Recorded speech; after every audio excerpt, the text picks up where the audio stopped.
ये चुनाव नहीं चुनौती है, ये आखिरी लड़ाई है। अगर आज ये सत्ता में बैठे हुए लोग हैं, अगर फिर से सत्ता में आ गए, दोबारा कोई चुनाव नहीं होगा मेरे साथियों। इसलिए इस चुनाव को चुनौती के रूप में स्वीकार कर करके लड़ना होगा और इस चुनौती को देने के लिए इंडिया गठबंधन ने सासाराम से मनोज भारती जी को उम्मीदवार बनाने का काम किया। मैं आज ये देश का परिस्थिति है, पूरे देश में दो धारा चल रहा है।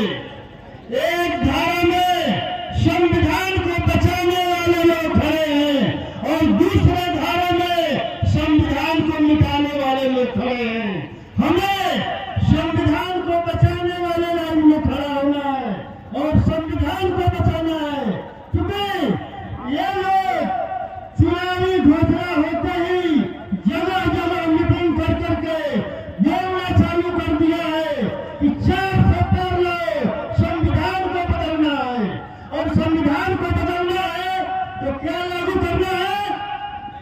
मैं आप लोगों से पूछना चाहता हूं, अगर ये संविधान हटाएंगे तो क्या लागू करेंगे? मनुस्मृति लागू करेंगे। क्या मनुस्मृति में चुनाव लड़ने का अधिकार है, वोट देने का अधिकार है? तो मैं कहना चाह रहा हूं, आज इस भारतवर्ष में जो बुद्ध का भारत है, जो ज्योतिबा फुले, सम्राट अशोक, सावित्रीबाई फुले, बाबा भीमराव अम्बेडकर का भारत है, ये भारत आज खतरे में है। अगर संविधान खतरे में है तो हमारे पूर्वजों का इतिहास खतरे में है। मैं पूछना चाहता हूं आप लोगों से, क्या सम्राट अशोक, गौतम बुद्ध, ज्योतिबा फुले, सावित्रीबाई फुले, बाबा भीमराव अम्बेडकर का इतिहास को, विरासत को बचाने के लिए आप लोग तैयार हैं? बचाने के लिए आप लोग तैयार हैं? एक बार जोर में हाथ उठाइए। तैयार हैं आप लोग बचाने के लिए? तो इस विरासत को बचाने के लिए हमारे बीच मनोज भारती जी आए हैं, उनको जिम्मेदारी देने के लिए आप लोग तैयार हैं? उठाइए हाथ। तैयार है मनोज भारती जी को सासाराम लोकसभा से विरासत को बचाने के लिए, संविधान को बचाने के लिए जिम्मेदारी दे दिया जाए, जिम्मेदारी दे दिया जाए उनको। तैयार है आप लोग? तो आप लोगों के कहने पर मैं मनोज भारती जी को सासाराम से संविधान और बुद्ध, सम्राट अशोक, ज्योतिबा फुले, सावित्रीबाई फुले, बाबा भीमराव अम्बेडकर के विरासत को बचाने का जिम्मेदारी आप लोगों की तरफ से मैं मनोज भारती जी को दे रहा हूं। अब इस जिम्मेदारी का निर्वहन मनोज भारती जी जीत कर पार्लियामेंट में जाएंगे और संविधान को बचाने का काम करेंगे। आपके बच्चों का कलम और किताब को बचाने का काम करेंगे। नरेंद्र मोदी जी कहते हैं कि अगर अम्बेडकर भी होते तो संविधान को नहीं खत्म कर सकते हैं, और जब तक मैं रहूंगा तब तक संविधान खत्म नहीं होगा। आप गलत क्यों बोल रहे हैं भाई? आप जिस दल में हैं, उस दल का संविधान है कि हमारा संविधान बाबा साहब का संविधान नहीं है। हमारा संविधान गोलवलकर का, स्वप्न का भारत, मनुस्मृति है। आप यह बोलिए ना कि अगर गोलवलकर भी होते तो बाबा साहब का संविधान खत्म नहीं कर सकते हैं, खत्म नहीं कर सकते हैं। लेकिन आप अपने दिल में गोलवलकर को लेकर और संविधान का बात करते हैं, दिल में गोलवलकर का बात और जुबान पर संविधान का बात। अगर संविधान आप समाप्त नहीं करना चाहते हैं तो संविधान में बदलाव करके बाबा साहब का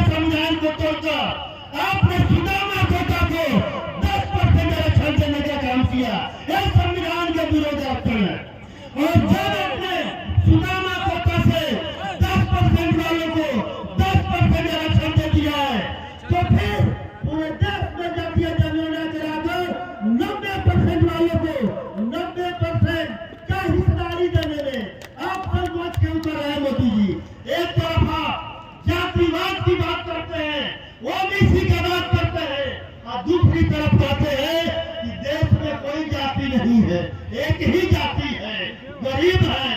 आप गरीब के थाली से रोटी छीन रहे हैं और गरीबों का बात करते हैं।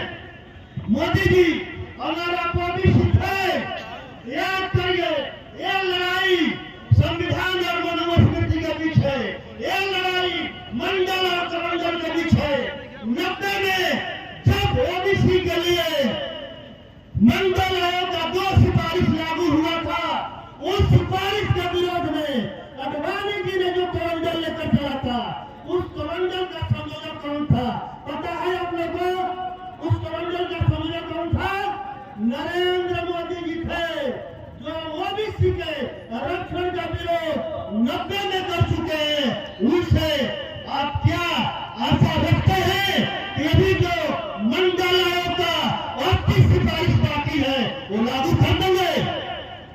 लेकिन आज मैं आप लोगों को आश्वस्त कर देना चाहता हूं, 90 के दशक में अडवाणी जी के रथ को लालू जी ने रोकने का काम किया था और 2024 में इस कमंडल के रथ को, मोदी जी के रथ को तेजस्वी यादव जी रोकने का काम कर रहे हैं।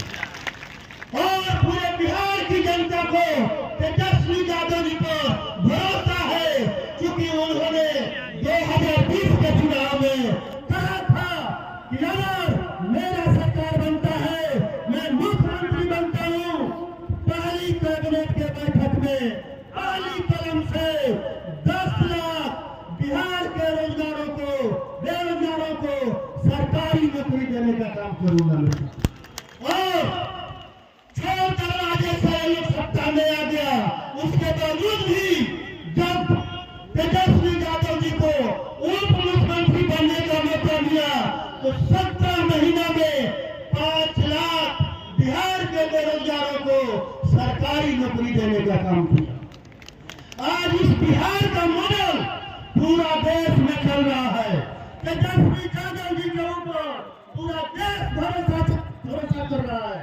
और इस लोकसभा चुनाव में तेजस्वी यादव जी ने घोषणा किया है कि अगर केंद्र में इंडिया गठबंधन का सरकार बनता है तो पूरे देश में 1 करोड़ सरकारी नौकरी देने का काम करेंगे।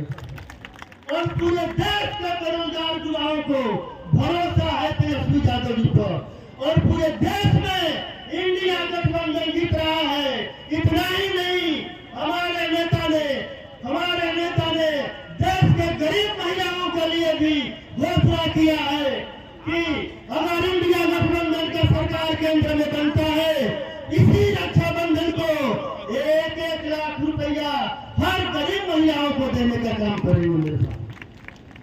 और पूरे देश में 90% के लोग जिनके लिए अमर शहीद जगदेव प्रसाद ने नारा दिया था, 100 में 90 शोषित है, 90 भाग हमारा है, धन धरती और राजपाट में 90 भाग हमारा है।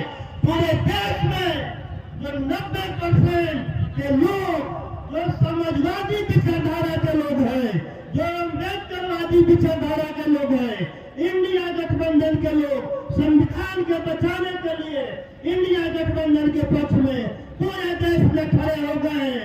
और दिल्ली में इंडिया गठबंधन का सरकार बनने जा रहा है। जब दिल्ली में इंडिया गठबंधन का सरकार बन रहा है तो सासाराम से इंडिया गठबंधन का उम्मीदवार जीत कर पार्लियामेंट में जाना चाहिए कि नहीं जाना चाहिए? बताइए एक बार आप लोग। जाना चाहिए। तो मैं स्पष्ट कर दूं अपने उम्मीदवार को कि आपका जीत सुनिश्चित है, चूंकि 4 लोकसभा के अमर शहीद जगदेव प्रसाद के 90% के लोग, अम्बेडकर के 90% के लोग जो संविधान को मानने वाले, सामाजिक विचारधारा को मानने वाले, आदरणीय लालू जी के सामाजिक न्याय को मानने वाले मनोज कुमार भारती जी आपके साथ हैं। आप स्वस्थ रहिए, आप जीत कर पार्लियामेंट जाने का काम करेंगे। बहुत बहुत धन्यवाद।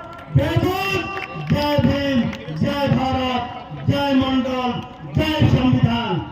एक बार मैं एक नारा बोल रहा हूँ, आप लोग पीछे से बोलिएगा। जय जय जय जय जय भीम, जय जय जय जय जय भीम, जय जय जय जय जय भीम। अम्बेडकर साहब अमर रहे, अम्बेडकर साहब अमर रहे, अमर शहीद सरदार प्रसाद अमर रहे, अमर शहीद सरदार प्रसाद अमर रहे। बहुत बहुत धन्यवाद।